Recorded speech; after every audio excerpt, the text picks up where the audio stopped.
Hi everyone, welcome to Abhipedia powered by Abhimanyu IAS. तो students, आज के सेशन में हम डिस्कस करने जा रहे हैं 2021 CHSL के प्रीवियस ईयर के जो क्वेश्चंस हैं इंपॉर्टेंट PYQs, तो उनको हम कुछ इंपॉर्टेंट सीरीज़ के क्वेश्चंस हैं।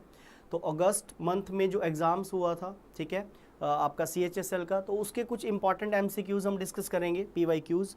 तो क्वेश्चन नंबर फर्स्ट को जैसे हम देखते हैं यहाँ पे, तो जैसे कि हमें पता है स्टूडेंट्स, आपको पता होना चाहिए कि जो CHSL का एग्ज़ाम है वो +2 लेवल पे होता है और उसकी जो एग्ज़ाम जो क्वेश्चंस का लेवल रहता है तो वो थोड़ा सा आपका लाइक CGL के क्वेश्चंस के लेवल से थोड़ा सा लो रहता है, राइट।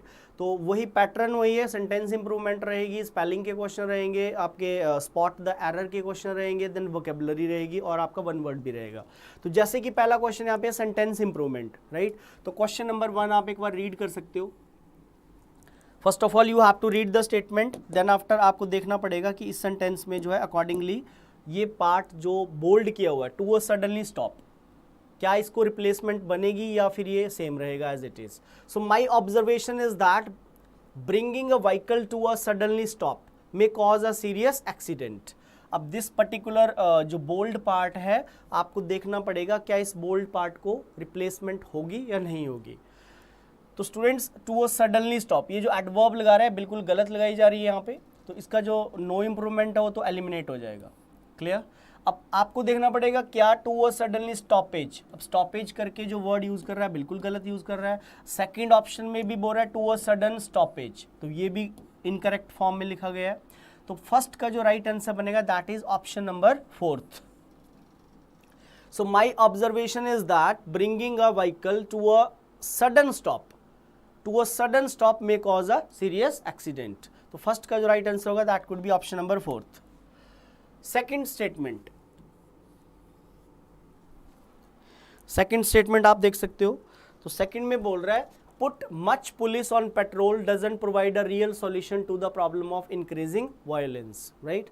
मतलब जैसे आपको पता है कि पुलिस जब पेट्रोल पे होती है, पुलिस पेट्रोल पे भी बोल सकते हैं, पुलिस पेट्रोलिंग पे होती है, ठीक है। तो बोल रहा है वो भी जो प्रोवाइड नहीं कर रहा है, क्या रियल सॉल्यूशन प्रोवाइड नहीं कर रहा है। जो समस्या है, प्रॉब्लम क्या है, जो इंक्रीजिंग वायलेंस हो रही है, हिंसा जो बढ़ रही है, ठीक है, तो उसको बोल रहा है पेट्रोलिंग, पुलिस पेट्रोलिंग से भी वो सॉल्यूशन नहीं मिल पा रहा है, राइट। तो देखो पहली बात तो ये जो पुलिस है अकाउंटेबल है, इसके साथ मच तो नहीं आएगा, मच नहीं आएगा तो मतलब ये जो लिखा हुआ पार्ट है रिप्लेस तो होगा। अब ऑप्शन में यहाँ पे नो इंप्रूवमेंट दे नहीं रहा, बट ये हमें क्लियर है कि ये कंफर्म है कि पुट मच पुलिस नहीं होता। अब कुछ ऐसे वर्ब्स होती हैं जैसे पुट है, देन शट, शट एक ऐसी वर्ब है, कट एक ऐसी वर्ब है, राइट। इनकी जो सेकंड थर्ड फॉर्म्स होती हैं स्टूडेंट्स वो एज इट इज सेम ही रहती हैं। आपको पता होगा पुट की second third form put put put ही रहती है। पुट है, कट है, शट है, हिट है, स्प्रेड है, बर्स्ट है, ये ऐसी फॉर्म्स ऑफ वर्ब्स होती हैं जिनकी सेकंड और थर्ड फॉर्म आपकी सेम रहेगी, राइट। तो अब ये जो यहाँ पे सेकंड ऑप्शन में पुटेड करके वर्ड लिख रहा है, ऐसा तो कोई वर्ड इंग्लिश में है ही नहीं। There is no word like puted because the second and third form of put verb is same, right. अब देखो थर्ड ऑप्शन में बोल रहा है पुट ऑन, अब यहाँ पे यूज कर रहा है पुट ऑन। अब पुट ऑन क्या होता है? पुट ऑन एक फ्रेजल वर्ब होती है जिसका मीनिंग होता है वियर, पहनना। She put on a beautiful watch, उसने एक सुंदर घड़ी पहनी हुई है, राइट। फिर हम ऐसे भी बोलते हैं पुट ऑन, मतलब उसने जिम में जाके जो है वेट को पुट ऑन कर लिया, गेन कर लिया। तो पुट ऑन फ्रेजल वर्ब के दो मीनिंग होते हैं, गेन करना भी इसका मीनिंग होता है और इसका मीनिंग वियर सेंस में भी होता है। लेकिन इस सेंटेंस के कॉन्टेक्स्ट के हिसाब से यहाँ पे ना तो हम बात कर रहे हैं गेन की, ना ही हम बात कर रहे हैं यहाँ पे बेसिकली वियर की। तो यहाँ पे जो राइट आंसर बनेगा that is option number first, right. Putting more police on. अब पुटिंग जो है यहाँ पे वर्ब के साथ जब भी ING लगता है स्टूडेंट्स तो वो जेरंड फॉर्म बन जाती है और जेरंड एज ए नाउन यहाँ पे एक्ट कर रहा है। जब आप फर्स्ट फॉर्म के साथ ING को लगाते हो और उसको एज ए सब्जेक्ट लिखते हो so that is called gerund form, और वो जेरंड जो वहाँ पे है नाउन का काम करता है, राइट। तो ये एज ए नाउन एक्ट कर रहा है, यहाँ पे इसकी पार्ट्स ऑफ स्पीच जेरंड है but as a noun act कर रहा है। So putting more police on patrol doesn't provide a real solution to the problem of increasing violence. So this could be the right option over here. तो second question का first answer बनेगा। Come to the question number third. अब blanks हैं, filler के question भी आते हैं CHSL के जो पहला पेपर होता है उसमें आपका 2 ब्लैंक्स के क्वेश्चन मिलेंगे। बोल रहा at the world's finest educational institutes only students with the blank to succeed are selected, right. तो ब्लैंक में जो भरना है आपने, तो उसके लिए ऑप्शंस गिवन है। फर्स्ट ऑप्शन बोल रहा है लक आएगा, सेकंड बोल रहा है ड्राइव आएगा, थर्ड बोल रहा है रिसोर्सेज और फोर्थ बोल रहा है experience, right. So at the world's finest educational institutes only students with the luck to succeed are selected, कि क्या लक से मतलब सक्सेस मिलती है और सिलेक्शन मिलती है? ऐसा नहीं हो सकता, मतलब हर केस में नहीं हो सकता कि सभी बंदे जो है लक के थ्रू जो है सक्सीड हो गए या उनकी सिलेक्शन होगी, ठीक है। हो सकता है कि मतलब कोई 1-आधा% है कि लक के थ्रू कोई पर्सन इतना लक्की होता है कि लक भी उसकी लाइफ में काफ़ी रोल प्ले करता है। तो ये तो बिल्कुल इनकरेक्ट ऑप्शन हो जाएगी, ठीक है। रिसोर्सेज और एक्सपीरियंस, अब हो सकता है आपके माइंड में यहाँ पे एक्सपीरियंस आ रहा हो, लेकिन एक्सपीरियंस के थ्रू भी हमें सक्सेस और सिलेक्शन नहीं मिलती स्टूडेंट्स, ठीक है। तो एक्सपीरियंस भी आपका यहाँ पे बिल्कुल इनकरेक्ट आंसर है, right. So the right answer over here that is drive.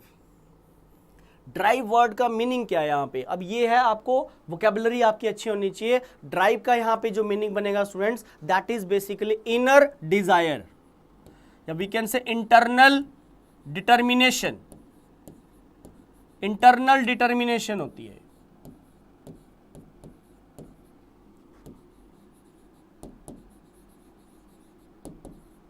Right. This is internal determination. आंतरिक जो इच्छा होती है, जब तक आपकी इनर डिटर्मिनेशन नहीं है तो आपको ना तो सक्सेस मिलेगी और ना ही आप सिलेक्टेड होंगे, मतलब सिलेक्शन होगी आपकी, राइट। तो ड्राइव का राइट मीनिंग यहाँ पे जो जा रहा है दैट इज इंटरनल या inner determination, we can say inner desire, we can say, right. Resources का भी यहाँ पे एक्चुअली इनकरेक्ट मीनिंग हो जाएगा। रिसोर्सेज भी यहाँ पे नेगेटिव कॉन्टेक्स्ट में जा रहा है, क्योंकि रिसोर्सेज का मीनिंग क्या होता है? संसाधन, मीन्स आपके पास रिसोर्सेज की कमी नहीं है। He is a man of means. He is a man of means means he is a man of resources. Means होता है, means resources, mediums, माध्यम। आपके पास मीन्स की, रिसोर्सेज की कमी नहीं है, मीन्स आपके पास पैसा बहुत है, आप धनवान हो, आप रिच हो, राइट। तो मीन्स ऐसा भी तो नहीं है कि भाई कोई पर्सन बहुत रिच है और उससे उसको कामयाबी, सक्सेस मिल जाएगी या वो सिलेक्शन ले जाएगा। तो ये तो नेगेटिव कॉन्टेक्स्ट का मीनिंग हो जाएगा यहाँ पे, अगर हम यहाँ रिसोर्सेज लगाते हैं। तो ड्राइव यहाँ पे राइट आंसर बनेगा, जिसका राइट मीनिंग जाएगा students internal desire, internal determination, right. तो क्वेश्चन नंबर 3 का right answer second. Come to the question number 4th. The government had to. अच्छा, यहाँ पे थोड़ी मिस्टेक है, यहाँ पे एक्चुअली ब्लैंक यहाँ पे है, मैं यहाँ पे हमने पुट करना है because it was losing so much money, ठीक है। द एयरलाइन, थोड़ा सा सेटिंग में प्रॉब्लम है इस क्वेश्चन की। ऑप्शंस वही हैं, सेंटेंस भी पूरा है, थोड़ा सा आगे पीछे हुआ है। The government had to blank because it was losing so much money in the airline. कुछ ऐसा सेंटेंस है ये। तो कार्व अप आएगा, डिसाइड अपॉन आएगा, बेल आउट आएगा या एज आउट आएगा, राइट। तो यहाँ पे फ्रेजल वर्ब का कॉन्सेप्ट है बेसिकली ये, ठीक है, कि कार्व अप फ्रेजल वर्ब लगेगी तो आपको चेक करना पड़ेगा। तो गवर्नमेंट होती है उसको क्या करना पड़ा था? Had to. Bail out, bail out का मीनिंग होता है सपोर्ट करना, जैसे इंश्योरेंस कंपनीज होती है ना, वो भी वो करती हैं, तो इसका मीनिंग सपोर्ट सेंस में होती है। बेल आउट जो फ्रेजल वर्ब है इसका मीनिंग होता है support. So the government had to bail out because it was losing so much money in the airline, ठीक है, मतलब एयरलाइन को सपोर्ट किया सरकार ने, ठीक है। तो support in the sense of economical financial support हो सकती है कि भाई कोई फर्म जो है या कोई डिपार्टमेंट में प्रॉब्लम आ रही है, उसमें जो है पैसे का लैक है, तो सरकार फिर उसको एड कर रही है। अगर वो मतलब गवर्नमेंट कोई डिपार्टमेंट है उस वे से, तो गवर्नमेंट उसको सपोर्ट करती है। तो बेल आउट फ्रेजल वर्ब का मीनिंग सपोर्ट होता है। आगे देखते हैं सेंटेंस अरेंजमेंट। अब सेंटेंस अरेंजमेंट में आप देखो, the ants with their size could do nothing but cry, there was once a proud elephant, ठीक है। तो मैंने आपको बताया स्टूडेंट्स, द आर्टिकल वाली स्टेटमेंट तो कभी पहली होती नहीं है, तो द वाली स्टेटमेंट पहली नहीं होगी, ये तो कंफर्म हो गया, ये पहला नहीं है। मतलब ए वाली ऑप्शन आप चेक कर सकते हो, अगर ए वाली ऑप्शन है या तो ड्रॉप हो जाएगा, ये पहला नहीं हो सकता। ही प्रोनाउन है, राइट। और यहाँ पे द एलिफेंट, फिर से द एलिफेंट बोल रहा है, एक डी वाली ऑप्शन है ये भी ड्रॉप हो जाएगी, एक आपकी सी वाली ऑप्शन है ये भी ड्रॉप हो जाएगी, तो ऑप्शन ए की बची जो पहली हो सकती है। There was once a proud elephant, ठीक है, अ प्राउड एलिफेंट, ये हमारा यहाँ पे नाउन है। तो बी स्टेटमेंट पहली रखी जाएगी, बी के बाद फिर सी आएगा। There was once a proud elephant who always bullied smaller animals, मतलब वो छोटे जो जानवर होते थे उनका मजाक उड़ाता था। He would go to the ant hill near his home and spray water at the ants, उसने पानी गिरा दिया उन पे आंट्स पे, राइट। तो सी उसके बाद आ गया। फिर ए the ants with their size could do nothing but cry, मतलब उनका साइज छोटा होता है तो वो कुछ नहीं कर पाई लेकिन वो चिल्लाई, ठीक है। फिर D the elephant just laughed and threatened the ants that he would crush them to death, तो इसका फर्स्ट आंसर है। सिंपल सा जंबल था ये, ठीक है। तो आपने ध्यान रखना है अगर आर्टिकल ए और एन पहले लिखे हो और फिर नाउन लिखा हो तो आपने ये वाली स्टेटमेंट पहले उठानी है, मतलब इसको पहले रखना है। और द आर्टिकल के साथ अगर कभी भी नाउन लिखा हो स्टूडेंट्स तो आपको याद रखना है कि द वाली स्टेटमेंट आपको बाद में रखनी है। सो ए और एन वाली स्टेटमेंट पहले आती है और द आर्टिकल वाली स्टेटमेंट हमेशा बाद में आती है। चलिए come to the next question. 3 months in the prison on Blackwell's Island was what he wanted. He pronoun है, पहला नहीं होगा। He was not thinking of sailing away on a ship. Again he pronoun है, first नहीं हो सकता। Sophie's hopes for the winter were not very the way of Nepal's. ये noun है, ये first हो सकता है। D में he was not thinking. Again he pronoun है, first नहीं हो सकता। तो क्लियर है यहाँ पे एक ही नाउन है, जो वाली स्टेटमेंट हमें सी वाली मिल गई है। और यहाँ पे आप देखो एक डी से स्टार्ट कर रहा है, डी फर्स्ट नहीं हो सकता, राइट। बी प्रनाउन है, फर्स्ट नहीं हो सकता। और fourth A B pronoun given है तो ये भी फर्स्ट नहीं हो सकता। ऑप्शन ए की बची हमारे पास जो आंसर है यहाँ पे, that is C, B, D and A. फिर भी अगर आपको कन्फ्यूजन हो तो आप उसके बाद अटैच कर लें, बट अपना माइंड मत लगाएं, ऑप्शन से ही आपको क्लियर हो रहा है कि सी के बाद वहाँ पे बी गिवन है, बी के बाद वहाँ पे डी गिवन है और डी के बाद वहाँ पे ए मेंशन्ड है। तो राइट सीक्वेंस बनेगा इसका सी, बी, डी और ए। सोफीज होप्स वाला पहला आएगा, फिर इसके बाद बी रखा जाएगा। He was not thinking of sailing away on a ship, D. He was not thinking of southern skies or of the way of Naples, फिर बी आएगा लास्ट में, he was not thinking of sailing away on a ship। तो कुछ इस तरह से बनेगा ये। ए वाली स्टेटमेंट फिर सबसे लास्ट में आएगी, 3 months in the prison of, ठीक है, what he wanted, वो क्या चाहता था, तो ये पहले रखा जाएगा सी, नाउन वाली स्टेटमेंट। आगे देखते हैं। एरर, स्पॉट द एरर का क्वेश्चन है। स्पॉट द एरर अच्छा क्वेश्चन है ये, अपडेटेड क्वेश्चन है, मतलब रिसेंट क्वेश्चन है हम बोल सकते हैं। But despite the pandemic, the wages of workers has been increased, right? Despite the pandemic, the wages of workers has been increased, right? अब despite के साथ तो कभी ऑफ नहीं आता है, तो ऑफ लगा भी नहीं रहा। और despite का मीनिंग होता क्या है? despite का मीनिंग होता है students in spite of। despite का मीनिंग क्या होता है? in spite of,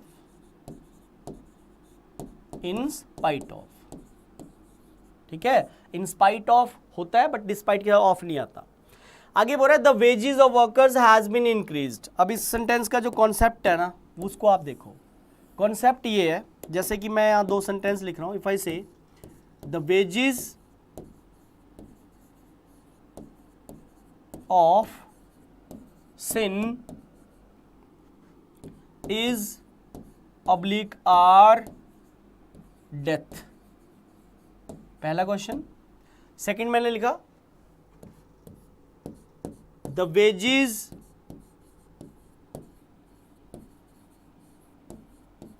of workers,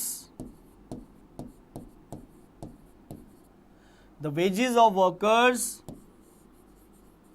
has oblique have been increased. अब आपको यहां देखना है कि वर्ब कौन सी लगेगी। तो कॉन्सेप्ट स्टूडेंट्स ये है, सिन का मीनिंग होता है बेसिकली रॉन्ग डीड्स। सिन होता है रॉन्ग डीड्स। रॉन्ग डीड्स मतलब जो हम पाप करते हैं, जो हम गलत काम करते हैं, उसको बोलते हैं सिन। तो बोल रहा है जो पाप की जो पनिशमेंट होती है, जब तो वेजेस का मीनिंग पनिशमेंट के कॉन्टेक्स्ट में होता है, दंड की बात हो रही है यहाँ पे कि अगर हम पाप करते हैं तो उसकी जो हमें पनिशमेंट मिलती है वो डेथ होती है। तो कभी भी आपने सेंटेंस में ध्यान रखना है कि अगर वेजेस का मीनिंग पनिशमेंट के कॉन्टेक्स्ट में हो तब इसके साथ वर्ब आती है सिंगुलर, इज आएगा, यहाँ पे आर नहीं आएगा, राइट।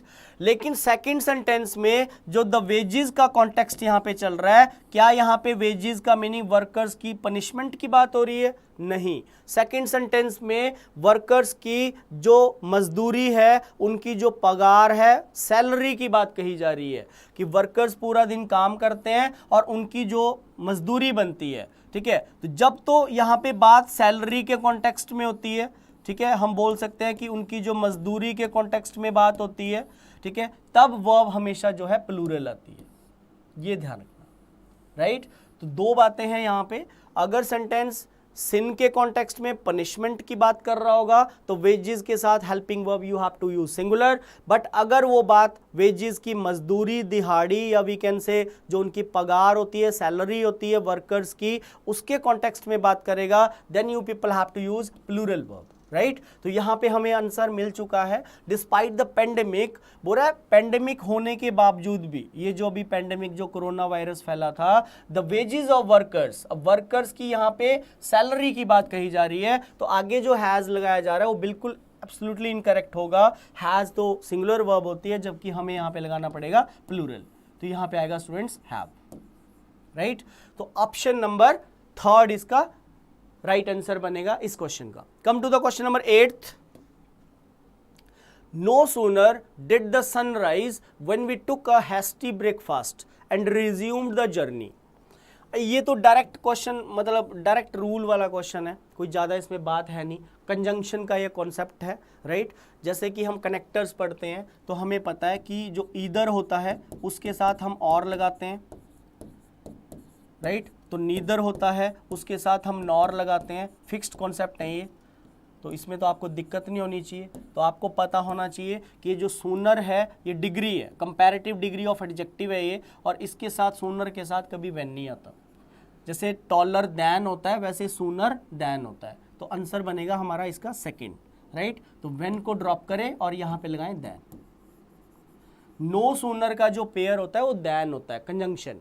जैसे ईदर का और होता है, नीदर का नॉर होता है, नो सूनर दैन होता है, हार्डली व्हेन होता है, right. Come to the question number 9th। Idioms. A guinea pig.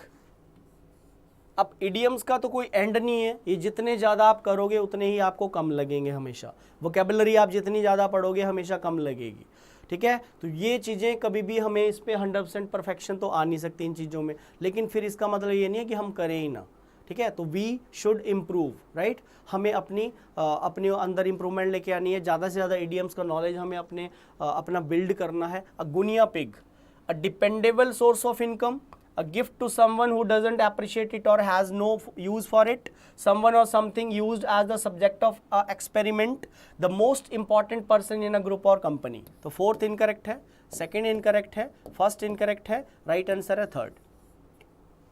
someone or something used as the subject of a experiment, ये इसका मीनिंग होता है अगुनिया पिग का। आगे देखें।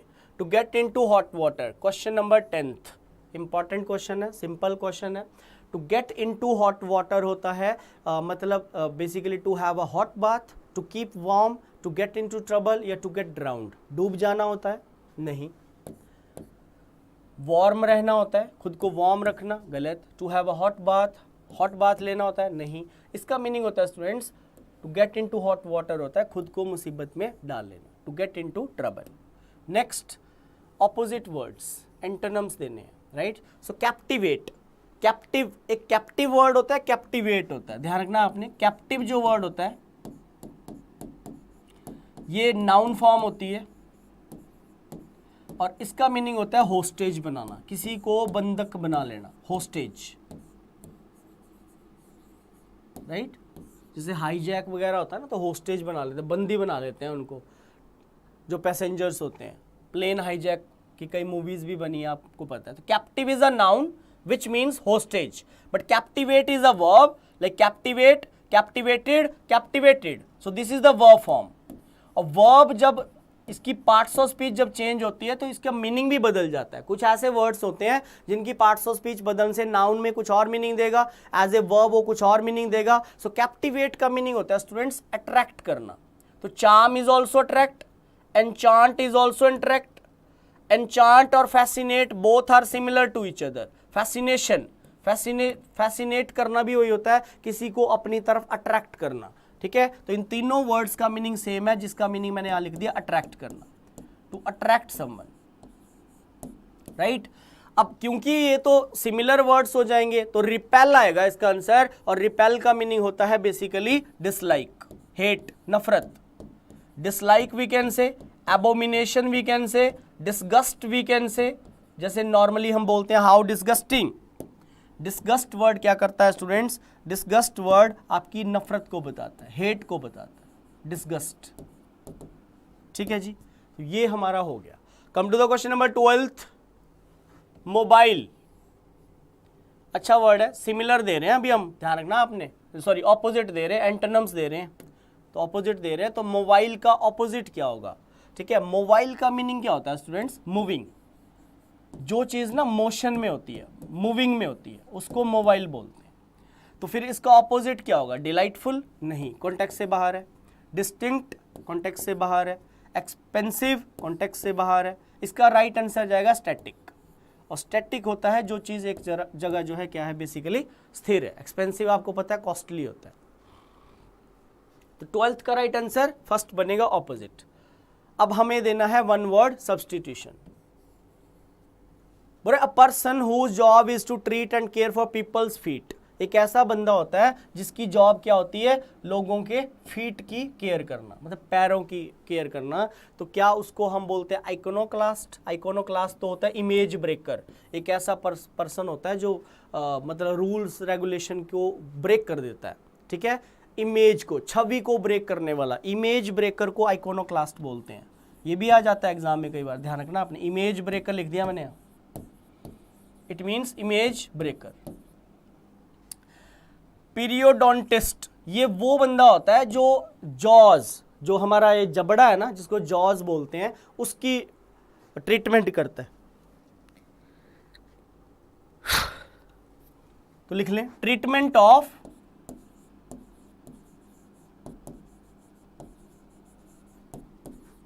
जॉज, उसको बोलते हैं स्टूडेंट्स पीरियोडोंटिस्ट। जैसे डेंटिस्ट दांतों की करता है तो पीरियोडोंटिस्ट होता है जो जॉज की करता है। क्यूरेटर कौन होता है? क्यूरेटर होता है जो जहां पे मैच होता है, जो पिच को देखता है, जो पिच पे काम करता है। क्रिकेट मैच होता है ना तो पिच पे होता है, ठीक है, तो उसको क्यूरेटर बोलते हैं। और इसका आंसर कीरोपोडिस्ट बोलेंगे आप, चीरो मत बोलना इसको, कीरोपोडिस्ट होता है। जो इसका राइट आंसर है वो है फर्स्ट, जिसकी जॉब होती है जो पैरों की ट्रीटमेंट करता है, सॉरी केयर करता है, ठीक है, उसको कीरोपोडिस्ट बोलते हैं। तो फर्स्ट है इसका right answer. Next, all the people who can vote in a region, country etcetera. तो नॉमिनेशन तो आपको पता है स्टूडेंट्स, नामांकन को बोलते हैं, राइट, ये तो नहीं होगा। कैंपेन आपको पता है, क्रूसेड को बोलते हैं, कैंपेनिंग करते हैं लोग, प्रसार करते हैं, है ना, उसको क्रूसेड भी बोलते हैं, CRUSADE, क्रूसेड करना, प्रसार करना। तो राइट आंसर होता है इलेक्टोरेट। इलेक्टोरेट का बेसिकली मीनिंग वोटर्स ही होता है, ये वोटर्स के लिए ही वर्ड यूज होता है, वोटर्स, राइट। और इंटरलोक्यूटर मेडिएटर को बोलते हैं, जो मेडिएटर पर्सन होता है उसको इंटरलोक्यूटर बोलते हैं। तो राइट आंसर हमने यहां पे करा, दैट इज थर्ड। ये नहीं होगा, सेकंड भी नहीं होगा, third is the right answer over here. Come to the question number 15, similar word देना, सिनोनिम्स। सो ऑर्डेन, तो ऑर्डेन का मीनिंग होता है बेसिकली स्टूडेंट्स ऑर्डर करना। किसी को आप ऑर्डर कर रहे हो, राइट, तो ऑर्डर से क्या हो जाएगा? अब ऑर्डर आप किसी को कर रहे हो तो मीन्स आप सीधे ही किसी को ऑर्डर लगा रहे हो कि ये काम करो, राइट। तो डायरेक्ट होगा, सिमिलर बनेगा direct. It's not deal, it's not overcome. Overcome तो होता है बेसिकली अपनी कमियों को ओवरकम कर लिया उसने, विजय पाली, ठीक है। तो अपनी उस पर ओवरकम करना, मिस्टेक्स पे या फॉल्ट्स पे, कमियों पे, वीकनेसेस पे, उसको बोलते हैं ग्लट। 16 वर्ड है आपके सामने, ग्लट। अब ग्लट वर्ड बनता है ग्लटन से। एक वर्ड होता है ग्लटन, राइट। ये वो पर्सन होता है जो बहुत ज्यादा ईटिंग करता है। One who Yeats a lot, one who Yeats a lot. एक इसी से मिलता जुलता वर्ड और भी होता है gourmet. Gourmet is lover of food, this is lover of food. खाने का जो शौकीन होता है उसको बोलते हैं गॉरमेट, और ग्लटन होता है one who Yeats a lot. तो फिर ग्लट का सिमिलर क्या बनेगा? सरप्लस हो जाएगा, एडिशन करना। B is the right answer. It's not failure, it's not association, it's not membership. ये बिल्कुल इनकरेक्ट ऑप्शन है। तो सरप्लस होगा मीन्स वो ऐड करता चलता है, खाता चलता है, ठीक है। तो उस कॉन्टेक्स्ट में हम करेंगे surplus. 17th, select the incorrectly spelt word. Incorrectly spelt word, ये ध्यान रखना है कि करेक्टली पूछ रहा है या इनकरेक्टली पूछ रहा है, अकॉर्डिंगली आंसर देना है। तो इनकरेक्टली स्पेल्ट वर्ड में हम देखेंगे तो एमिड की स्पेलिंग तो सही लिखी जा रही है, एनिशिएंट की भी सही लिखी जा रही है, एनालिसिस की भी सही लिखी जा रही है। तो जो राइट आंसर बनेगा वो है यहाँ पे हमारा fourth. Fourth is the right answer over here, बाकी ऑप्शन नहीं बनेंगे आंसर। तो फोर्थ जाएगा स्टूडेंट्स। ये जो स्पेलिंग यहाँ लिखी हुई है ना, ये गलत है। इसमें एन आई पहले आता है, ई बाद में आता है, फिर सी आता है, फिर ई आता है, नीस, राइट। बाकी ये स्पेलिंग तो ऑलरेडी करेक्ट है, तो आंसर है हमारा fourth. Come to the next, select the correctly spelt word. अब पहले इनकरेक्टली ढूंढना था आपको, अब करेक्टली ढूंढना है। तो करेक्ट स्पेलिंग इन चारों में से किसकी है? फार्मेसी की स्पेलिंग रॉन्ग है, लेटेंट की स्पेलिंग रॉन्ग है, सीज की स्पेलिंग रॉन्ग है, सिर्फ पोर्टेबल की स्पेलिंग यहाँ पे करेक्ट फॉर्म में लिखी हुई है। करेक्ट ढूंढनी है, अब ध्यान रखना है। तो पोर्टेबल की स्पेलिंग यहाँ पे बिल्कुल करेक्ट है। Come to the question number 19, narration. He said to me, a very few movies have been made on Mahatma Gandhi. तो आपको पता होना चाहिए ये जो स्टार्टिंग वाला पॉइंट होता है, this is called reporting verb, right. और रिपोर्टिंग वर्ब कभी भी याद रखना आपने सेड में हो, सेड मतलब पास्ट टेंस में हो। अगर यहाँ सेड आएगा तो आगे टेंस को बदला जाएगा। टेंस की फॉर्मेशन रिपोर्टेड स्पीच, ये सेकंड जो पार्ट होता है, this particular part is called reported speech. तो जब यहाँ पे पास्ट टेंस होता है तो आगे रिपोर्टेड स्पीच को चेंज करना पड़ेगा, मतलब टेंस उसका बदलना पड़ेगा आपको, ये यूनिवर्सल रूल है, राइट। जब यहाँ पे इज एम आर आएगा तो उसको वॉज वर में लेके जाना पड़ेगा। जब यहाँ पे डू डज आएगा तो उसको डिड में लेके जाना पड़ेगा। जब यहाँ पे हैज हैव आएगा उसको हैड में लेके जाना पड़ेगा। जब यहाँ पे हैज बीन हैव बीन आएगा, जैसे कि यहाँ पे हैव बीन आ रहा है, तो अब हमें इसको हैड बीन में लेके जाना पड़ेगा। तो आप वो वाली ऑप्शन चेक करें चारों में जहाँ पे हैड बीन आ रहा है। क्या पहली स्टेटमेंट में हैड बीन आ रहा है? नहीं आ रहा है, ड्रॉप हो जाएगा, गलत है। सेकंड स्टेटमेंट में क्या हैड बीन आ रहा है? ये हैव बीन है तो हैव बीन ही लिख रहा है, नहीं चेंज कर रहा टेंस, गलत हो जाएगा। थर्ड में क्या हैड बीन आ रहा है? बिल्कुल यहाँ पे हैड बीन गिवन है। फोर्थ में शुड बी लगा रहा है, मॉडल ही बदल रहा है, तो हैव बीन शुड बी में कन्वर्ट नहीं होगा, तो हमें हमारा आंसर मिल चुका है, तो ये होगा थर्ड।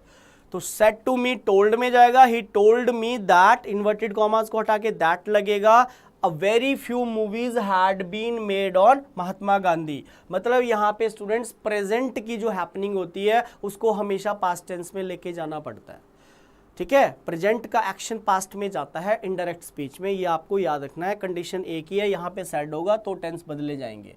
अगर बोलूँ ही सेज टू मी तो आगे टेंस नहीं चेंज होगा, तो टेंस नहीं बदलते। लास्ट एंड फाइनल क्वेश्चन, ये वॉइस।